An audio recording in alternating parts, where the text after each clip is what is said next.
The fluorescent lights flickered in the underground parking garage of Aldrich Technologies. Level 2, 10:47 p.m. A woman lay motionless on the cold concrete floor. Blood pooled beneath her head, dark and spreading. Her left arm bent at an angle that defied nature. Scattered papers surrounded her like fallen leaves after a storm. Upstairs in the marble lobby, a 6-year-old girl burst through the glass doors. Her white dress was torn and dirty. Tears streamed down her face, cutting clean tracks through the grime on her cheeks. Her small chest heaved with desperate breaths. The security guard rushed forward. Employees froze mid-step, coffee cups suspended in their hands. Everyone stared at the CEO's daughter, wondering what could possibly have happened. But the little girl ran past all of them. She ran straight to the man mopping the floor near the corner. The invisible man, the one nobody ever really looked at. Her small hands grabbed his gray uniform with fierce desperation.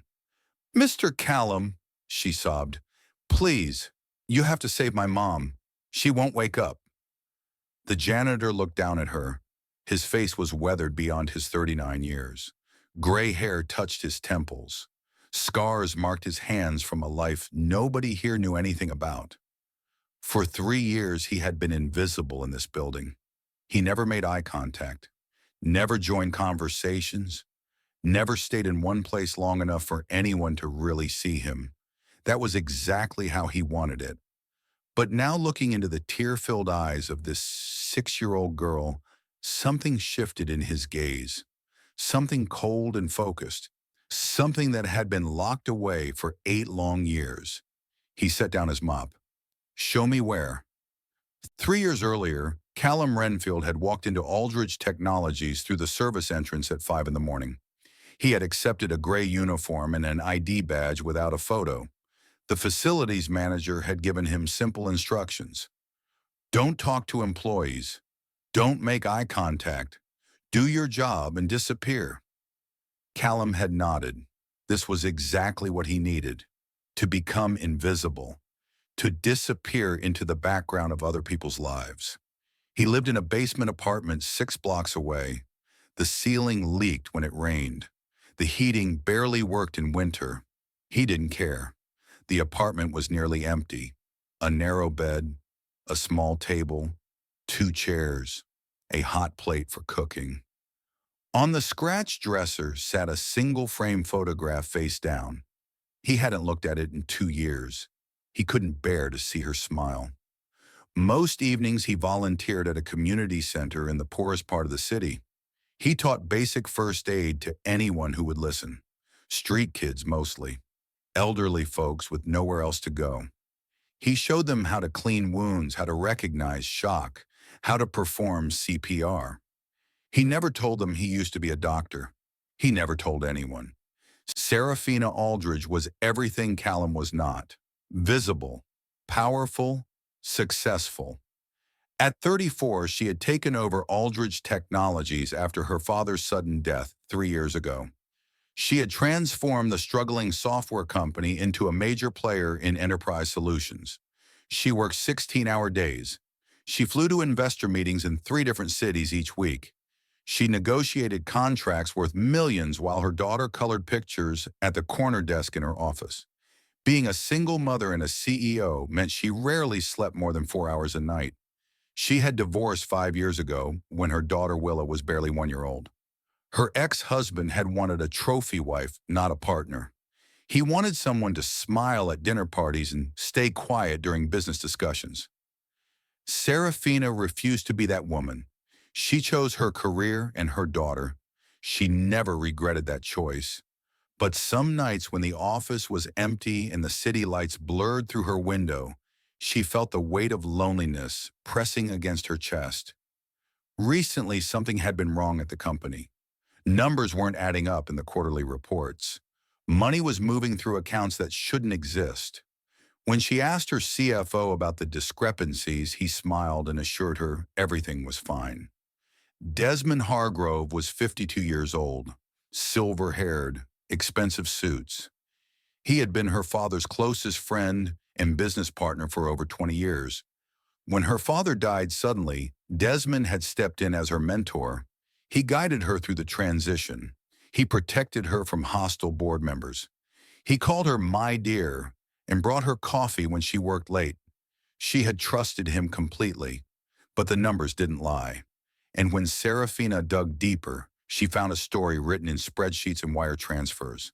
Systematic embezzlement. Millions siphoned through shell companies and fake vendors. Desmond Hargrove's signature on half the authorizations. $17 million.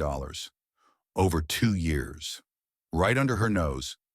She scheduled an emergency board meeting for the next morning. She was going to expose everything.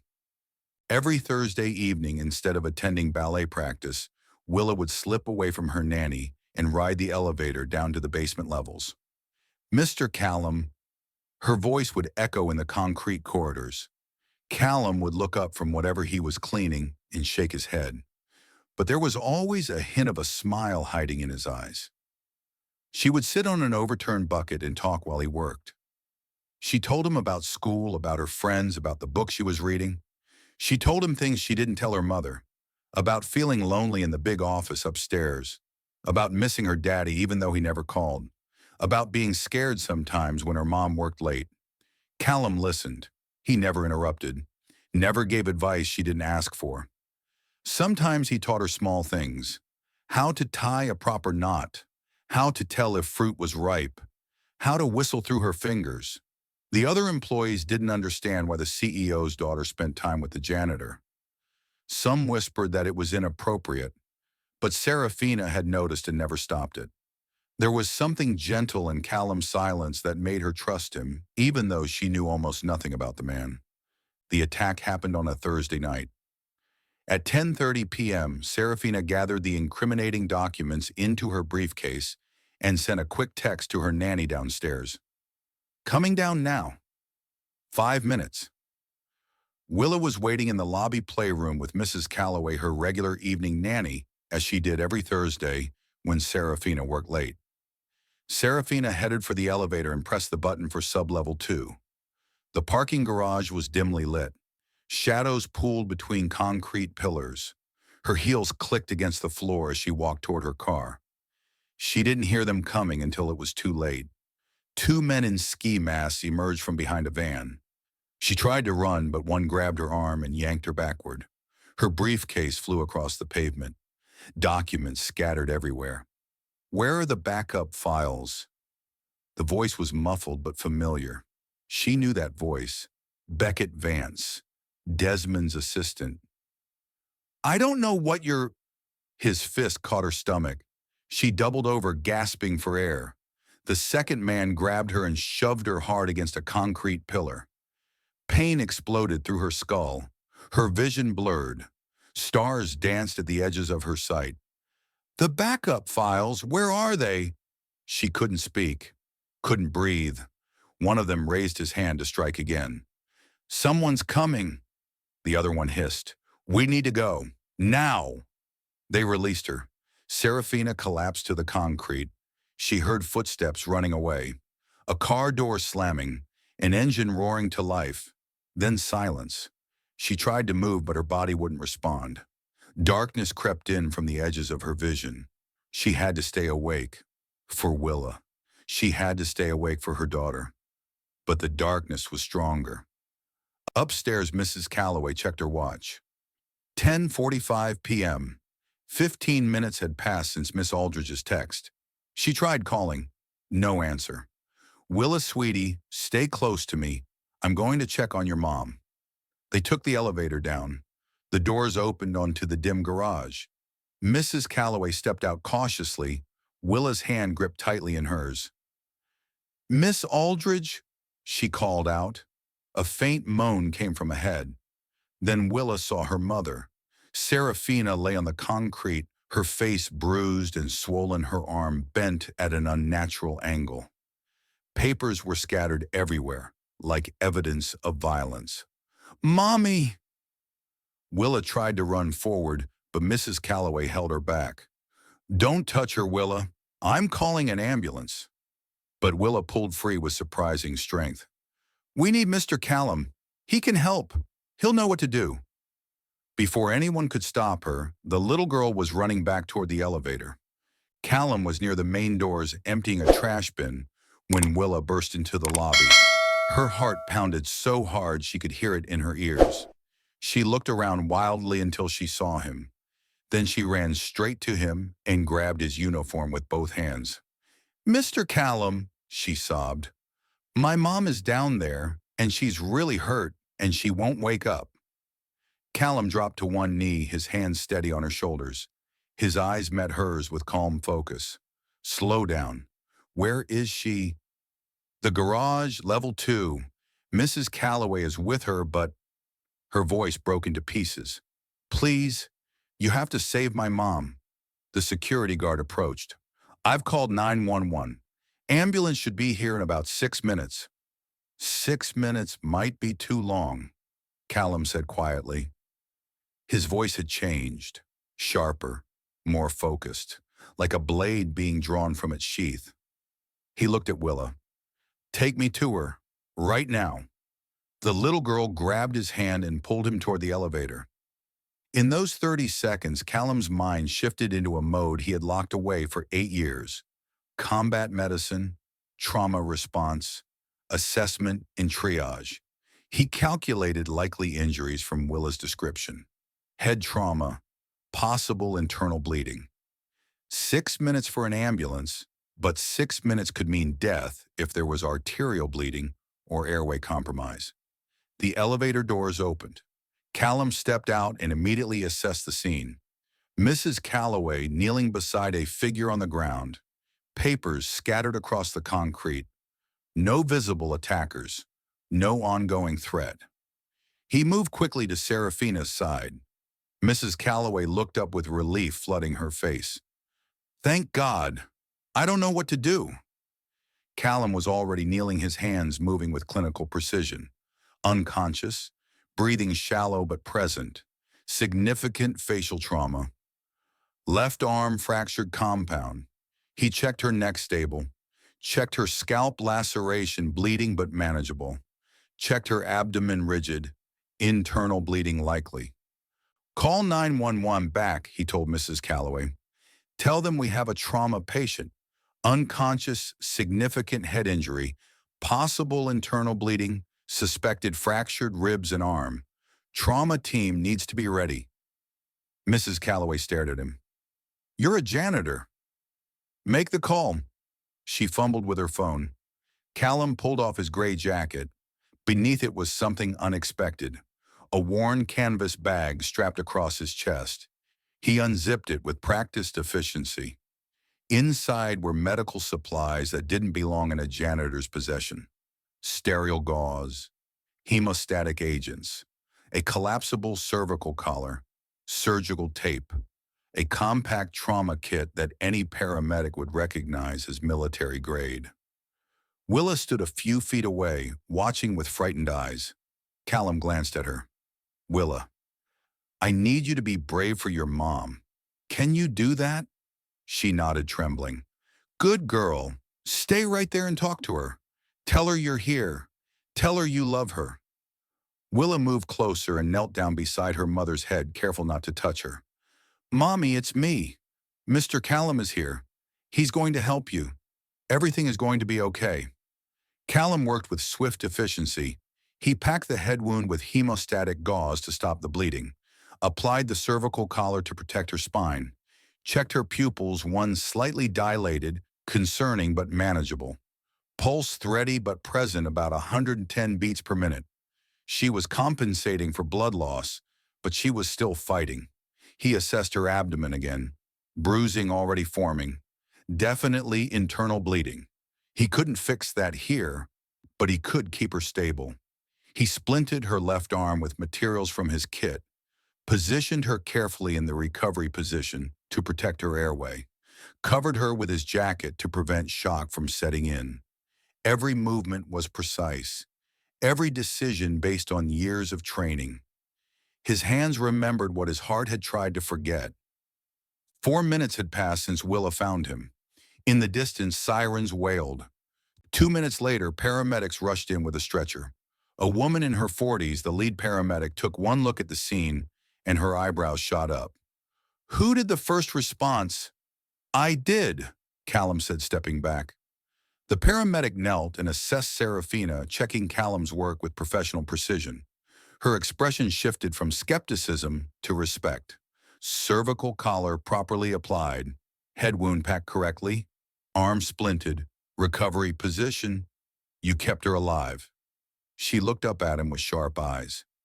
Military? Callum didn't respond. As they loaded Serafina onto the stretcher, the paramedic turned back one more time. Seriously, who are you? That was textbook battlefield medicine. Just someone who knew what to do. A police officer arrived and approached him. I need statements from everyone, starting with you. Name, Callum Renfield. I'm the janitor here. The officer's pen paused. He looked at the military trauma kit, then at Callum. You're a janitor who carries military trauma equipment. I have first aid training. I happened to be nearby when the child came for help. I stabilized the victim until paramedics arrived. Callum watched the ambulance pull away its lights, painting the garage walls red and white. Then he turned and walked toward the elevator. The officer called after him, but Callum kept walking. He had given his name. They would find him if needed, but right now he needed to disappear before anyone started asking questions he couldn't answer.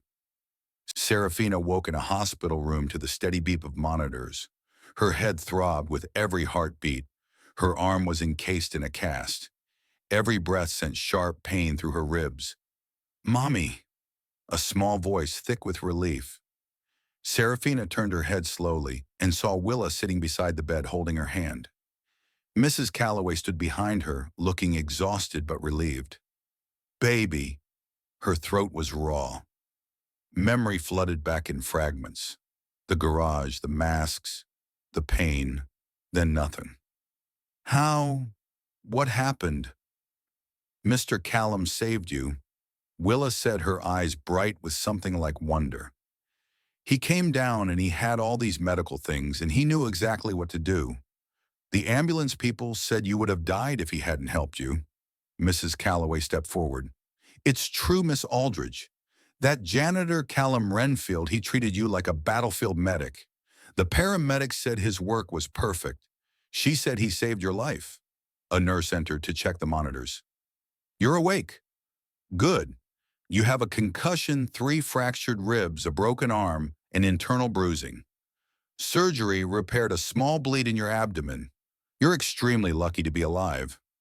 After the nurse left, a police detective entered. Gray suit, tired eyes. Miss Aldridge, I'm Detective Morris. I need to ask you some questions. Do you remember anything about your attackers?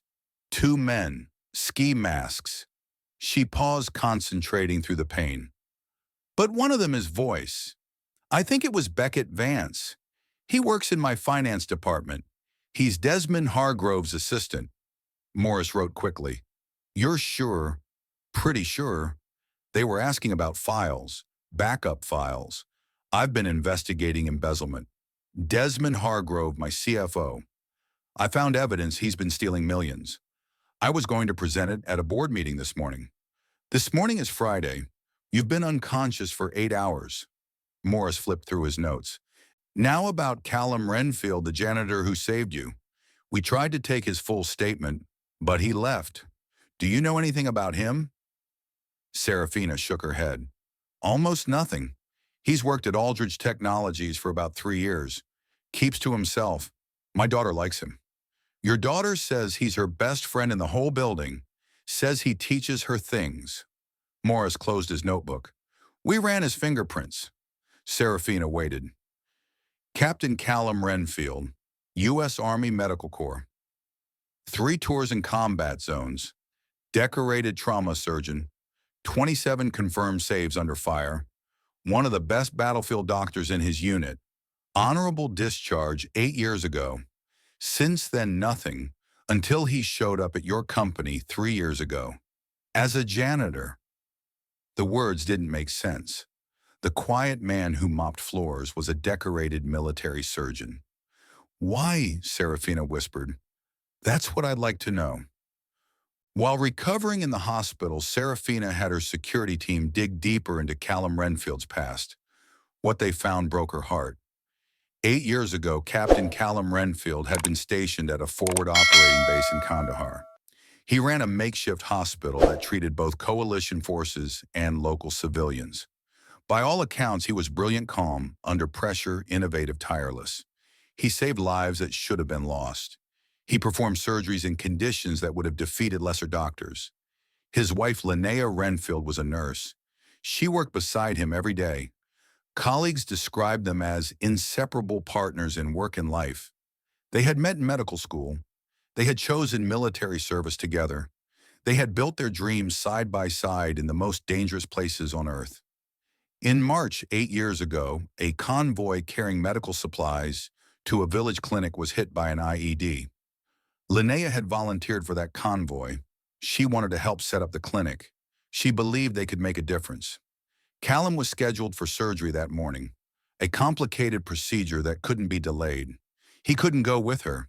They had argued about it the night before. "It's too dangerous, Linnea. You always say we can make a difference. I believe that. Let me prove it." He let her go.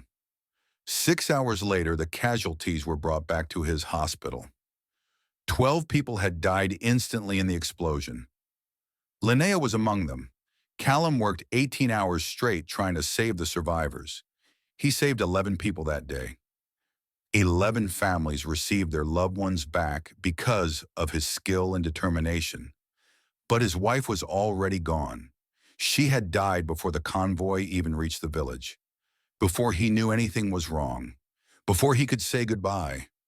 After that, something in Callum broke. He finished his deployment, received an honorable discharge, and disappeared. No one in the medical community had seen or heard from him since, until now.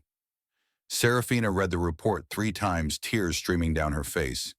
This man had chosen to spend 3 years mopping floors because he couldn't forgive himself for surviving when his wife didn't. "I need to see him," she told her security chief. "He doesn't want to be found." "Find him anyway." The investigation into the attack took 3 days. Beckett Vance and his accomplice were arrested trying to flee the city. Under interrogation, Vance confessed everything. Desmond Hargrove had ordered the attack. They were supposed to scare Serafina, rough her up, make her too afraid to present her evidence. But it had gotten out of hand. The FBI executed search warrants on Desmond Hargrove's home and office. They found evidence of systematic embezzlement spanning 2 years. $17 million stolen through fake vendors and shell companies. Desmond was arrested at his vacation home in the Hamptons, but his lawyers were good. His connections were powerful. Within 48 hours, he was out on bail. The board meeting was rescheduled, and Desmond Hargrove, the man who had ordered her beaten nearly to death, would be sitting across from Serafina, pretending nothing had happened. They found Callum at the community center in the poorest part of the city. He was teaching homeless teenagers how to clean and dress wounds. He moved among them patiently, demonstrating technique, correcting mistakes, offering quiet encouragement. His voice was gentle. His hands were steady. He treated each of them with dignity and respect. When Serafina walked in still wearing her arm sling, bruises fading but visible, the teenagers scattered like startled birds. Callum looked at her. Something like resignation crossed his face. "You should still be in the hospital." "You saved my life." Her voice cracked with emotion. "Why didn't you tell anyone who you were?" Callum packed his supplies into his bag. "Because it doesn't matter who I was. I'm not that person anymore. My daughter says you're her favorite person in the whole building. She talks about you constantly. She says you're the kindest man she's ever met." Callum's jaw tightened. "She's a good kid. She shouldn't have had to see what she saw. She saw you save her mother. She saw you be brave when everyone else was afraid." Callum finally met her eyes. "I wasn't brave. I just couldn't let her lose her mother. Not like that. Not when I could do something." The weight of what he wasn't saying hung between them. Serafina understood then. This wasn't about heroism. This was about a man still trying to save the person he couldn't save 8 years ago. I know about Linnea, she said quietly. The words hit him like a physical blow. You had no right to dig into my past. You saved my life. I wanted to understand who you are. I'm nobody. I'm a janitor. You're a decorated military surgeon who chose to disappear. Serafina stepped closer. I'm sorry. I'm so sorry about what happened to her. Don't give me sympathy I don't deserve. Why don't you deserve it? Because I'm alive and she's not.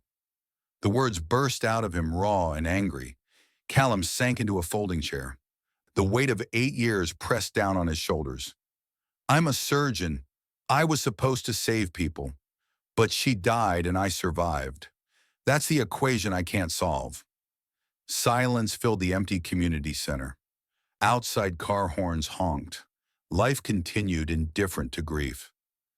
Linnea wanted to go on that convoy, Callum said, his voice hollow. She believed we could make a difference. I told her it was too dangerous. We argued. Then I let her go anyway because I had surgery scheduled. His voice dropped to barely a whisper. 6 hours later, they brought the casualties back. I worked on 11 people. I saved them all. But Linnea was already dead. She died instantly in the explosion. I was supposed to be the one who saves people. But when it mattered most, I wasn't there. But you blame yourself anyway. Every day for 8 years. Every single day I ask myself why I get to be alive when she doesn't. What right do I have to practice medicine when I failed my wife? So you stopped being a doctor. I stopped pretending I deserved to be one. Serafina sat beside him on another folding chair. For 3 years I had peace. 3 years of being invisible. Then your daughter grabbed my hand and begged me to save her mother. He looked up at her, his eyes red. And I couldn't let her feel what I felt. I couldn't let her lose her mother if there was anything I could do. They sat in silence. Finally, Serafina spoke. Callum, I don't know what it's like to lose someone the way you lost Linnea. But I do know what it's like to feel like you're failing. To feel alone even when you're surrounded by people. To carry weight that nobody else can see. Callum met her eyes. If you hadn't been there, she continued, if Willa hadn't known you hadn't trusted you, I would be dead. My daughter would be an orphan. She would be alone. Her voice broke. You say you don't deserve to be a doctor, but a doctor is exactly what you are. It's who you are at your core. I saw you when you were treating me. The paramedics saw it. You came alive. Your hands knew exactly what to do. That's not something you can bury. That's not something you should bury. I can't go back to medicine. Every time I think about practicing again, I see her face. You're not supposed to forget her. You're supposed to honor her. Serafina reached out and took his hand. Linnea was a nurse. She spent her life helping people. She died trying to help people in a village she'd never even seen. Hiding from the world isn't what she would have wanted. She would want you to fight for the people who have no one else. Callum stared at their joined hands. You don't have to be the same person you were, Serafina said. You just have to decide whether you're going to let guilt define you or let purpose guide you. Moving forward doesn't mean betraying the past. It means honoring it. Serafina's phone buzzed. She looked at the screen and her expression hardened. The board meeting is in 2 hours. Desmond is out on bail. Callum's eyes sharpened. Is he going to be there? He's a board member. He has the right to attend. Her voice was tight with controlled anger. He tried to have me killed, and he's going to sit across from me pretending he did nothing wrong. Are you safe? I have security. The FBI will be watching. She paused. But I'm terrified. Not of him, of losing. If the board doesn't believe me, he walks away. He wins. Callum studied her face. Determination mixed with fear. Strength mixed with vulnerability. For 3 years, he had been running from purpose. Maybe it was time to stop. What do you need? He asked. Serafina looked at him with surprise and hope. I need someone I can trust. Everyone at that company could be compromised. Everyone except you. I'm a janitor. You're a man who saved my life when you had nothing to gain. You're the man my daughter trusts completely. You're the only person I know who has no reason to help me, except that it's the right thing to do. Her grip tightened on his hand. Callum was silent for a long moment. Then he nodded. Tell me what you need. The next morning, Callum arrived at Aldridge Technologies wearing a simple dark suit he had kept for 8 years. He looked different. Several employees passed him without recognition. The board meeting was scheduled for 9 o'clock. Callum positioned himself in the hallway outside the conference room where he could see through the glass walls. His training kept him alert, watching, assessing. Serafina arrived at 8:45. Despite her injuries, she looked every inch the CEO. Her arm was still in a sling, bruises still visible on her face, but she stood straight. Her eyes were sharp as steel. Board members began arriving, 8 people ranging in age from 45 to 70. They greeted each other with professional courtesy, but tension filled the air. At 8:58, Desmond Hargrove walked in, 52 years old, silver hair perfectly styled, expensive suit tailored to perfection. He had the kind of face that inspired confidence, the kind of face that made you want to trust him with your secrets, the face of someone who had ordered a woman beaten nearly to death. He walked straight to Serafina and extended his hand. Serafina, thank God you're all right. I've been so worried. Serafina didn't shake his hand. Sit down, Desmond. Something flickered in his eyes. A flash of anger quickly concealed. He took a seat. At 9 o'clock, Serafina called the meeting to order. Thank you all for coming on such short notice. I need to discuss a matter of critical importance to this company. She opened her laptop and projected a spreadsheet onto the screen. For the past 3 months, I've been reviewing our financial records. I found significant discrepancies that demanded investigation. She clicked to the next slide. What you're seeing is a pattern of unauthorized transactions spanning 2 years. Money moved into shell companies. Fake invoices from vendors that don't exist. Wire transfers to offshore accounts. She paused, letting the numbers sink in. $17 million has been stolen from this company. Shocked murmurs rippled around the table. Cordelia Pemberton, a sharp-eyed woman of 62, leaned forward.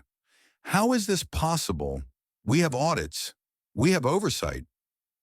The audits were falsified. The oversight committee received doctored reports. This was an inside job, carefully planned and executed over 2 years. By whom? Another board member asked. Serafina looked directly at Desmond. By our CFO, Desmond Hargrove. The room erupted. Desmond jumped to his feet, face red with theatrical outrage. This is outrageous, Serafina. You suffered a serious head injury. Clearly you're not thinking straight. I'm thinking perfectly clearly. Serafina's voice cut through the chaos. I have documentation, Desmond. Bank records, email, communications, authorizations with your signature. The FBI has been investigating you for a week. Desmond's expression cracked for just a moment before he recovered. This is a coup. You're trying to force me out. Your father would be ashamed of you. My father would be ashamed of you.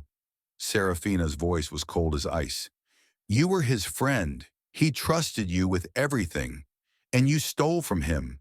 You stole from his company. And when I found out you tried to have me killed, I stole nothing. These records are fabricated. Then explain the shell companies. Explain the offshore accounts. Explain why Beckett Vance, your assistant, confessed that you ordered him to attack me in the parking garage. Silence. Every eye turned to Desmond. That's absurd. He's lying to save himself. The FBI executed a search warrant on your home. They found documents linking you to every transaction. They found communications with the shell companies. They found evidence of money laundering. She clicked one more button. Desmond's voice filled the room through the speakers. Handle the problem. I don't care how. Just make sure she doesn't present anything to the board. Attempted murder, Desmond. Serafina's voice was steady. That's what you're facing. Embezzlement, conspiracy, money laundering, attempted murder. Desmond stared at her. For a moment, his carefully constructed mask slipped, and something ugly emerged. He moved around the table toward her, fast and aggressive. You ungrateful little... He didn't get 3 steps. Callum had been watching through the glass, reading Desmond's body language. The moment Desmond moved, Callum moved faster. He stepped through the conference room door and positioned himself between Desmond and Serafina with fluid efficiency. Step back. Desmond stared at him. Who the hell are you? Someone who knows exactly what you're capable of, and someone who won't let you hurt her again. Board members were frozen in their seats. Cordelia Pemberton found her voice. Security. But security wasn't necessary.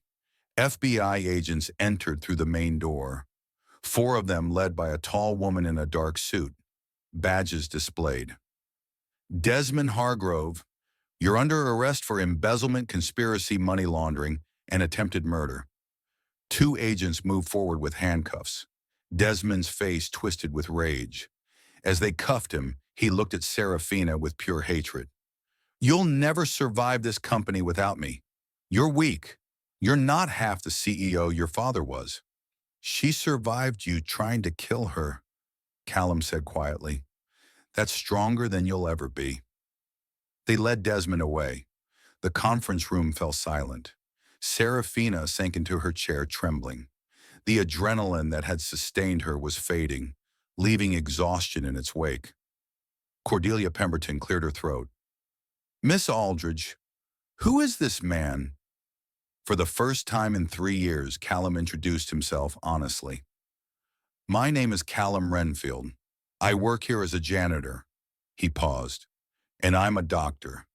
I'm the one who treated Miss Aldridge after the attack. The revelation rippled through the room. Someone whispered, The janitor! Callum met their stares without flinching. He had spent 3 years being invisible.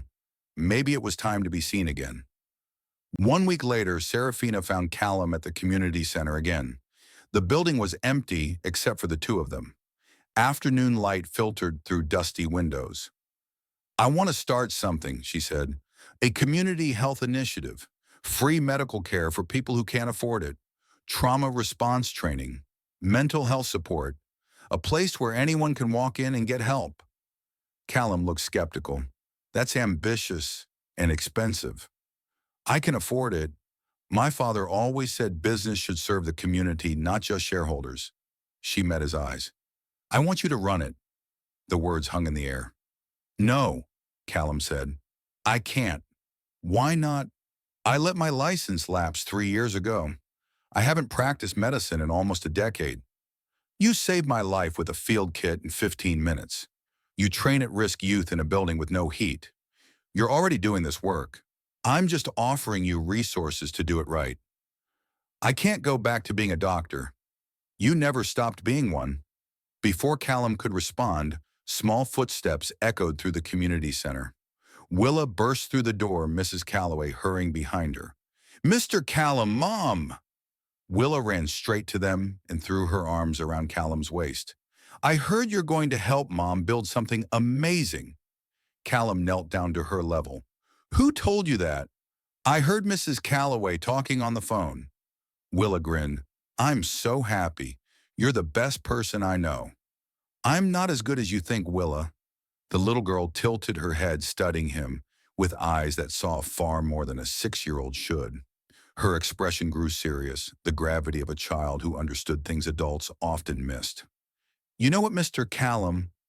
My mom has this vase that got broken. She glued it back together, but you can still see the cracks. I asked her why she didn't just throw it away. She paused. Mom said the cracks don't make it ugly. They show that it survived. Callum went completely still. You're like that vase, Mr. Callum. You have cracks, but you're still here. You still help people. That's what makes you special. She hugged him tighter. I think your angel, the one you're always sad about, is really proud of you. Callum wrapped his arms around her, his vision blurring with tears. This 6-year-old had said the words he needed to hear for 8 years. Linnea didn't want him to hide. She wanted him to keep fighting for people who had no one to fight for them. "Thank you, Willa." His voice was barely a whisper. "This is the best gift anyone has ever given me." Willa pulled back beaming. "So you'll stay with us forever?" Callum looked at Serafina, who was wiping tears from her own eyes. "I'll do my best." "Okay," he said quietly. "I'll do it." The next 12 months transformed Callum's life. He enrolled in a medical license recertification program, months of study refresher courses, examinations. He passed every exam on the first attempt. The knowledge was still there, waiting to be used again. While he studied, Serafina assembled a team to design the community health center. She hired architects who specialize in welcoming accessible spaces. She consulted with social workers about what services were most needed. Callum was involved in every decision. He insisted the center should feel nothing like a sterile hospital. No institutional white walls, no intimidating reception desks. Instead, they created a space with warm colors, comfortable seating, and a dedicated children's area. He interviewed every staff member personally. He wasn't looking for the most prestigious credentials. He was looking for doctors and nurses who understood what it meant to serve people failed by the system. Together, they built something that felt less like a medical facility and more like a sanctuary. Willa appointed herself the center's unofficial mascot. She drew pictures for every room. She insisted the waiting area needed a toy box because kids get scared at hospitals, Mr. Callum. They need something to make them feel better. Over the months of working together, Callum and Serafina's relationship deepened into something neither quite knew how to name. It was more than friendship, more than professional respect. It was the quiet understanding of two people who had both survived things that should have broken them. They shared lunches in the courtyard, weekend trips to museums and parks with Willa, late nights reviewing plans and talking about everything except work. One evening in April, as they reviewed construction plans in her office, Serafina asked something personal. "Do you think Linnea would be proud of what you're building?" The question caught him off guard. He was quiet for a moment, considering it honestly. "I think she would have loved this. The idea of accessible health care, the emphasis on dignity and respect." He smiled slightly. "She would have had strong opinions about the paint colors." Serafina laughed. "Noted. I'll upgrade the paint budget." "But yes," Callum continued, "I think she would be proud. Not because of me, because of what we're creating together. Then I'm glad we're doing this. And I'm glad you said yes." Their eyes met. Something unspoken passed between them. The Renfield Community Health Center opened on a Saturday morning in early May. The weather was perfect. Clear blue sky, 70 degrees. The kind of spring day that made you believe good things were possible. The neighborhood turned out in force. Families who had never had reliable health care. Elderly folks who had been rationing medications because they couldn't afford refills. Veterans struggling with PTSD and nowhere to turn. Teenagers who needed someone to talk to but couldn't afford therapy. They came because word had spread. There was a place now where you could get help without judgment, without bankruptcy, without being treated as less than human. Callum stood at the entrance greeting patients. He wore scrubs for the first time in 8 years. They felt like coming home. By closing time, they had seen 112 patients. Every exam room had been full. Children had played with the toys Willa insisted on. Adults had filled out intake forms with shaking hands, hardly believing this was real. Callum moved through it all with calm efficiency, triaging cases, consulting with staff, performing exams, writing prescriptions, holding the hand of a crying mother whose baby had a fever that wouldn't break. This was what he had been made to do. Serafina watched from the sidelines. She saw Callum transform from the quiet janitor she had first met into Dr. Renfield, confident, compassionate, skilled. She saw him come alive. The center's one-year anniversary celebration was held on a warm Saturday afternoon. The courtyard was decorated with streamers and balloons. Community members mingled with staff. Children ran between tables laughing. Callum stood on a small stage ready to address the crowd. Serafina and Willa sat in the front row. 1 year ago, he began, I was a man who had given up on himself. He paused, looking out at the faces before him. For 8 years, I carried guilt that wasn't mine to carry. I punished myself for surviving when someone I loved didn't. I thought I didn't deserve to practice medicine anymore. He looked at Serafina. Then someone showed me that second chances aren't about deserving them. They're about being brave enough to accept them. He stepped down from the stage and walked to where Serafina and Willa sat. He stopped in front of Willa. Then he knelt down, not in front of Serafina, but in front of the 7-year-old girl who had changed his life. He pulled out a small velvet box and opened it to reveal a delicate silver ring with a tiny heart-shaped amethyst, Willa's favorite color. This ring is for you, Willa, because you're already my daughter in my heart, and I want you to know that I choose you too.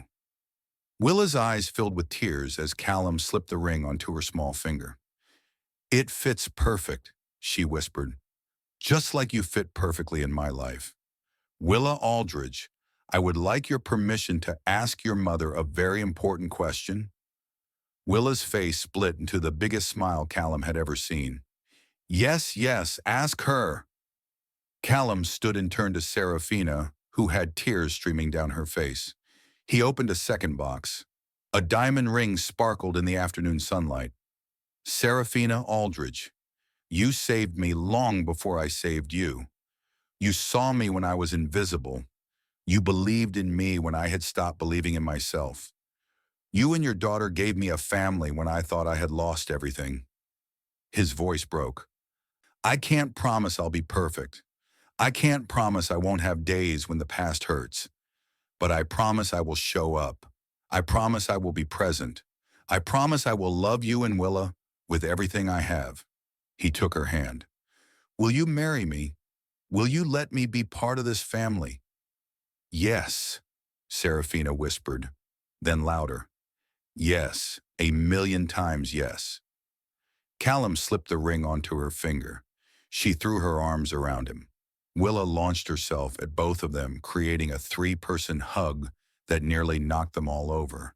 The crowd erupted in applause and cheers, but the three of them barely noticed. They were too busy holding each other, too busy beginning the next chapter. 1 year later, Callum walked through the marble lobby of Aldridge Technologies. He wasn't wearing a gray janitor's uniform anymore. He wore a white medical coat over his scrubs. His ID badge had his photo on it now. Dr. Callum Renfield, Medical Director, Renfield Community Health Center. A little girl came running toward him from the elevator. 8 years old now, her dark hair bouncing as she ran. Dad, Mom says you forgot your lunch.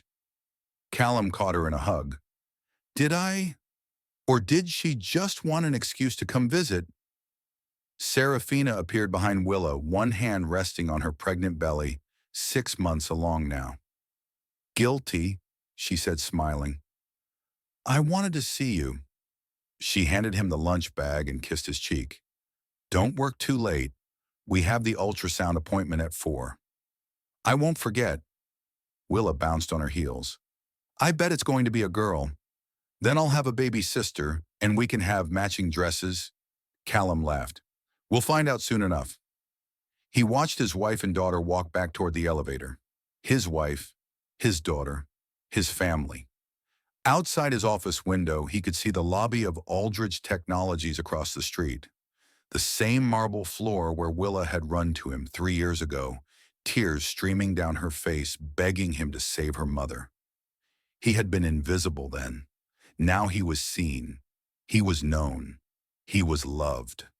In his office at the health center, on the desk beside his computer, stood a framed photograph. It wasn't face down anymore. Linnea smiled out from the image wearing her nurse's uniform, her eyes bright with the love of life that had defined her. Beside her photo was a crayon drawing. Callum in a white coat, Serafina and Willa standing next to him, a baby in Serafina's arms, and in the corner of the sky, a figure with angel wings smiling down at them all. Underneath in Willa's careful handwriting, our family and Angel Linnea watching over us. Callum looked at the photo and the drawing every morning. He didn't look away from Linnea's face anymore. He didn't need to. She wasn't a wound now. She was a reminder. A reminder of why he became a doctor. A reminder of what it meant to love someone completely. A reminder that life was precious and fragile and worth fighting for. He had carried cracks in his soul for 8 years, but Willa had been right that day in the community center when she told him about her mother's broken vase. The cracks didn't make him weaker. They showed that he had survived. And survival, he understood now, was just the beginning. The real courage was in choosing to live again. And somewhere he knew Linnea was smiling.